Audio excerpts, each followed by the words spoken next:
Welcome back to Beyond the Scoreboard. Throughout my coaching career, I have attended countless coaching clinics, watched thousands of practices, and had the privilege of speaking with coaches at every level of basketball. One question, though, seems to come up over and over again is this question: Coach, what's your favorite drill? Every time I hear that question, I smile. Not because it's a bad question, though, don't get me wrong, but because I don't believe great coaching begins with drills. I believe great coaching begins with purpose. Far too often, coaches spend their time collecting drills. They attend clinics, browse social media, watch videos online, and fill notebooks with new activities. And every season, they add more drills to their collection, believing that having more drills somehow makes them a better coach. But I have learned that the quality of a practice has very little to do with number of drills. The real question isn't about what drill should I run today. The real question is, what experience do I want my players to have today? Those are two completely different ways of thinking. One focuses on activities, the other focuses on learning.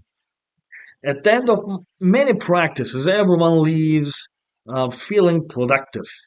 The players are tired, they broke a sweat, they took hundreds of shots. Coaches look at their practice plans and feel satisfied because every minute was filled. Then the game day arrives, the same players who looked so confident during practice suddenly hesitate. They miss defensive rotations suddenly. They struggle to recognize simple reads. They force difficult shots, and communication disappears all of a sudden. The offense loses rhythm. The defense reacts instead of anticipating. The execution simply isn't there anymore. As coaches, our first reaction is often to question the players. Why didn't we execute? Why didn't we communicate? Why can't we do in games that we do every day in practice? Well, those are fair questions. But over the years, I started asking myself a different question. Did my practice actually prepare my players for the game they were about to play? That single question completely changed the way I looked at coaching. Basketball is not a collection of isolated drills or isolated skills. Basketball is a collection of decisions. Every possession presents players with a new problem to solve. The defense changes, the spacing changes, the score changes, the shot clock changes, fatigue changes, momentum changes, emotions change. Every possession asks players to observe, process information, communicate with teammates, make decisions, and execute under pressure. Yet when I watch many practices, I see something very different. Players shoot without defenders. They run offensive patterns knowing exactly where everyone will be. They pass because the drill tells them to pass. They cut because the drill tells them to cut. They shoot because it is their turn to shoot. There's very little uncertainty, very little pressure, very little decision making. And then we expect those same players to perform confidently in an environment that looks nothing like the one we created all week. Well, that doesn't make any sense, does it? Over time, I've begun asking myself a very simple question. If something exists in every basketball game, why doesn't it exist in my practice? That question become the foundation of my coaching philosophy. If games have officials, why shouldn't practices have officials? If every offensive possession has a shot clock, why would it allow unlimited time during the practice? If games are played with scoreboards, time pressure, momentum swings, substitutions, and emotional stress, why would I remove those elements from practice? If championships are often decided by one possession, why would I spend so little time preparing my players for those moments? The more I coach, the more I realize that my responsibility wasn't simply to teach basketball skills. My responsibility was to recreate the experience of competition as accurately as possible. Because players don't transfer drills into games, they transfer experiences. Think about a typical shooting drill. Five players stand around the 3 point line, one player shoots, another rebounds, and the third player passes the basketball. The shooter catches the ball comfortably, squares their feet, and takes an uncontested shot. Watches it go through the net and jogs to the next line. Now ask yourself a simple question. When does that happen during an actual basketball game? Almost never. During competition, that same shooter may have just sprinted the length of the floor, they may have fought through a screen, planted their feet while moving at full speed, caught the ball with a defender closing aggressively, heard the shot clock counting down, and known they had less than a second to release the basketball. The shot may look exactly the same on a stat sheet, but it's an entirely different experience. The same experience applies to every skill we teach. Well, take the pick and roll for an example. How often do we see coaches instruct a guard to come off the screen and make the same pass every single repetition? Well, basketball doesn't work that way. Every ball screen presents a different problem. Sometimes the defender goes under and they chase over the screen, or defense switches, or they hedge aggressively, or they trap, they drop into the paint. Every defensive coverage demands a different offensive solution. If the guard already knows what pass they're supposed to make before using the screen, they're not learning basketball. They're just memorizing a drill. Instead, imagine a point guard coming off a high ball screen, 8 seconds remaining on a shot clock. The screener's defender drops toward the paint. The on-ball defender fights over the screen. The weak side defender begins tagging the roller. Within a second, the point guard must recognize the coverage, process the available options, communicate with teammates if necessary, and decide whether to attack the basket, pull up for a jumper, pass to the rolling screener, skip the ball to the weak side, or continue the possession. That's a basketball. And that's decision making. That's learning. As coaches, we sometimes become so focused on teaching the movements that we forget to teach the situations that give those movements meaning. A perfect crossover means very little if the player doesn't recognize when to use it. A technically perfect jump shot means very little if the player doesn't recognize whether it is the right shot. The objective of practice isn't simply to create technically sound players. The objective is to create players who consistently make good decisions under the same conditions they will face during competition. And that's why I believe practice should never feel disconnected from the game. Every drill should have a purpose. Every repetition should have context. Every decision should matter. Because if we want players to think quickly during games, we must create environments that require thinking during practice. If you want players to communicate under pressure, then pressure must exist during practice. If you want players to remain composed in the final minute of a close game, then they must experience those situations long before opening night. Practice is not where we simply improve skills. Practice is where we prepare our players for the realities of competition. And once I accepted that philosophy, I stopped asking myself what drills I wanted to run. Instead, I started asking a much more important question. How closely does today's practice resemble tomorrow's game? Because the answer to that question determines whether practice truly transfers to competition. In the next part of this episode, I would like to share the practical framework that has shaped my practice for many years. We will explore how every aspect of practice, from timing and shot clocks to referees, possessions, defensive identity, opponent preparation, and end of game situations, can be intentionally designed to prepare players for the exact experiences they will face when the game begins. So, how do we actually design practices that transfer to games then? For me, the answer has never been about finding better drills. It's about creating better environments. Once I accepted that practice, should prepare players for the complete experience of competition. Every aspect of my practice planning began to change. I stopped looking at practice as a 90-minute block of time that simply needed to be filled. Instead, I started looking at it the same way I looked at a basketball game. Every minute had a purpose. Every activity had an objective. Every repetition prepared players for a situation they would eventually experience in competition. One of the first things I changed was the way I thought about time. Basketball is a timed game, yet many practices completely ignore time. Players casually walk into offensive actions, hold the basketball for 30 or 40 seconds, restart drills whenever they want, and make decisions without any sense of urgency. None of those experiences exist during competition. If your league uses a 24-second shot clock, then your players should feel the same pressure during practice. If offensive rebounds reset the clock to 14 seconds, then some of your drills should begin with 14 seconds already on the clock. If your team struggles late in possessions, don't always start with 24 seconds. Start with 8. Start with 5.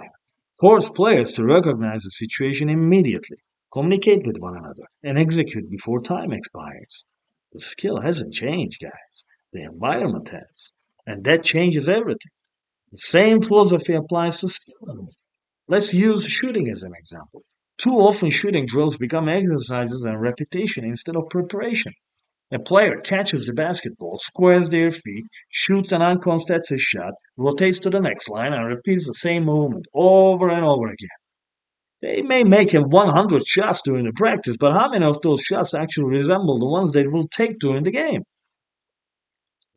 Imagine instead that your point guard comes off a high ball screen with 7 seconds remaining on a shot clock.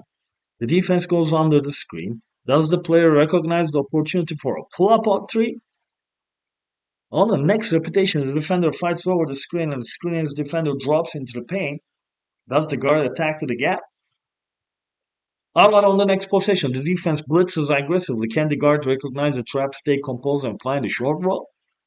Now the player isn't simply practicing a shot. They are practicing basketball. Every repetition begins with a read, continues with a decision, ends with execution. And that's what transferred the games. The same principle applies to every skills we teach. Passing, finishing, post play, closeouts, transition, ball screens. Every drill should answer one simple question. What would this look like during an actual game? If the answer is nothing like this, then perhaps it is time to redesign the drill. Another important aspect of practice design is creating the same environment players experience on game day. Well, basketball games have referees, right? Basketball games have scoreboards. Basketball games have shot clocks. Basketball games have substitutions, foul, violations, official timeouts, quarter breaks, momentum swings, and emotional pressure. So why should practice look completely different then? Whenever possible, I want my assistant coaches serving as officials. Blow the whistle. I hear coaches sometimes started to say I don't like to use whistles and stuff. There's a whistle during the game, guys. Blow the whistle. Call fouls. Administer the basketball. Stop the clock. Restart play exactly as it would happen during competition. Use the scoreboard. Use the shot clock. Keep score. Make every possession matter. Even our breaks can become opportunities to prepare players for competition. If timeouts during games last 1 minute, then our timeout discussions during practice should last 1 minute. Players need to learn how to recover physically, process information quickly, make tactical adjustments, and communicate with teammates within the same time constraints they will experience during games. If your competition is played in 4 quarters, then why not organize portions of practice the same way? Give players quarter breaks, create halftime adjustments, let them experience the rhythm of competition long before opening tip. These details may seem small, But basketball games are often decided by small details. Perhaps the biggest shift in my coaching philosophy came when I stopped thinking about practice as isolated drills and started thinking about possessions.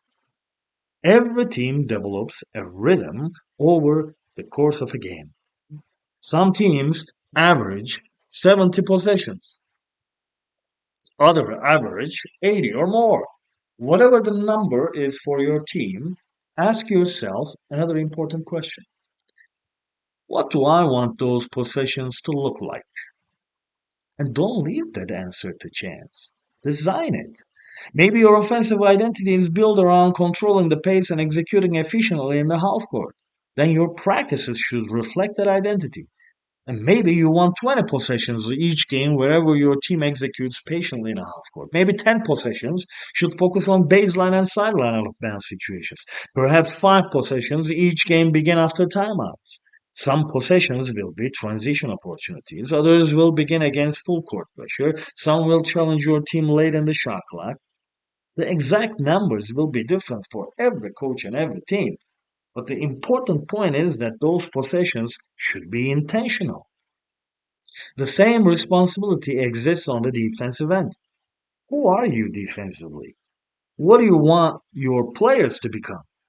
Suppose your next opponent loves to push the basketball in transition. Then transition defense shouldn't occupy 5 minutes at the end of practice because someone remembered it at the last second. It should become a major teaching objective. Players need to know exactly who stops the basketball, who protects the rim, who identifies the first offensive threat, who communicates matchups, and how your team organizes itself before the opponent has an opportunity to score. Now imagine your next opponent relies heavily on guard-to-guard ball screens. How will you defend them? Will you switch? Will you chase over? Will you force the ball toward the sideline? Will you trap? Will you go under? What happens if the screener slips to the basket? What happens if they pop for a three-point shot? Those questions shouldn't be answered during the game. They should already be answered because your players have experienced those exact situations repeatedly throughout practice. That to me is coaching. Coaching isn't standing on a sideline hoping players make good decisions. Coaching is designing an environment where good decisions become the natural response because players have already lived those experiences hundreds of times before. And one of the greatest mistakes we can make as coaching is believing that our job is simply to let players play. I have watched teams where coaches proudly say that they play with freedom. Yet, what I often see is something very different. Players run up and down the floor without a clear identity. They take the first available shot. They improvise every possession. When things begin to fall apart, the coach calls a timeout or substitutes players trying to regain control of the game. I believe control should begin long before the opening tip. It begins with practice. As coaches, we must take ownership of our teams. We must decide who we are offensively or who we are defensively. We must decide how we want our players to think, communicate, and compete throughout every possession. Then we must design practices that build those habits every single day. Will basketball ever be completely predictable? Of course not. The beauty of our game is that every possession presents a new challenge. Players will make mistakes. Opponents will make adjustments. Unexpected situations will occur, but uncertainty is not the same as randomness. Our preparation should never depend on luck. It should depend on purpose. The more closely practice resembles the complete experience of competition, the greater likelihood that learning will transfer when the game begins. And that, in my opinion, is the true art of practice design. Not finding the newest drill, not creating the most entertaining practice, not exhausting your players, but intentionally preparing them for every challenge they are likely to face. Those players don't simply remember drills, they remember experiences. And when those experiences mirror competition, confidence grows. Communication improves, decision becomes quicker, execution becomes more consistent. and performance becomes more reliable. And that's what every coach should be striving for. Not perfect practices, purposeful practices. Thank you for joining me for another episode of Beyond the Scoreboard. Remember, great coaches don't leave performances to chance. They intentionally design every practice so that when the game begins, their players have already experienced the moments that matter the most. Because at the end of the day, players don't rise to the occasion. They perform according to the quality of the environments we have created for them.